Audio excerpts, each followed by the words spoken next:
Indian railway assistant लोगो pilot vacancy आसी जहाँ application start हो जाइए। गोटे बहुत बड़ा वैकेंसी अच्छी 9,970 पोस्ट अच्छी।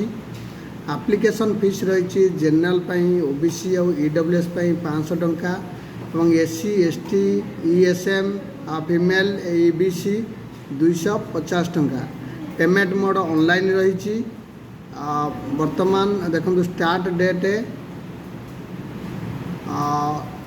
सर्ट नोटिफिकेशन डेट नोटिफिकेशन होता 19/3/2025 रु एवं स्टार्ट डेट अप्लाई ऑनलाइन रही 12/4/2025।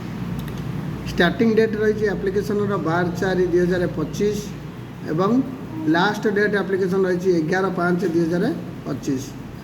एग्जाम डेट अनाउंसड हम एडमिट कार्ड जो एग्जाम पूर्व ही एडमिट कार्ड आसब।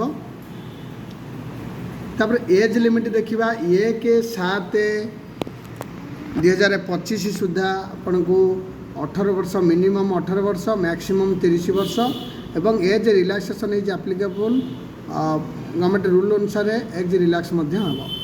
क्वालिफिकेशन रही कैंडिडेट्स ग्रेजुएट डिप्लोमा आईटीआई ये सब जदि क्वालिफिकेशन अच्छी ताहले आपण एप्लिकेशन करें।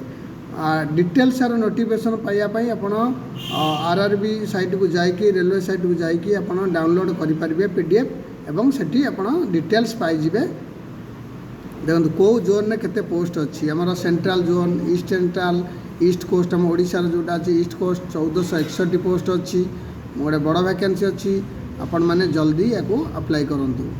सब ये जोन वाइज देखूँ जोन वाइज केते कोटी वैकेंसी अच्छी देखा आपण मैंने आउ डेरी न करी जिते शीघ्र एप्लिकेशन कर दिंतु एवं प्रिपेरेसन हो जातु एवं आरआरबी साइट को जाइए आपण डिटेल्स नोटिफिकेशन टी डाउनलोड करी आपण डिटेल्स देखी दिंतु पढ़ी दिंतु तापर एप्लिकेशन करूँ। धन्यवाद।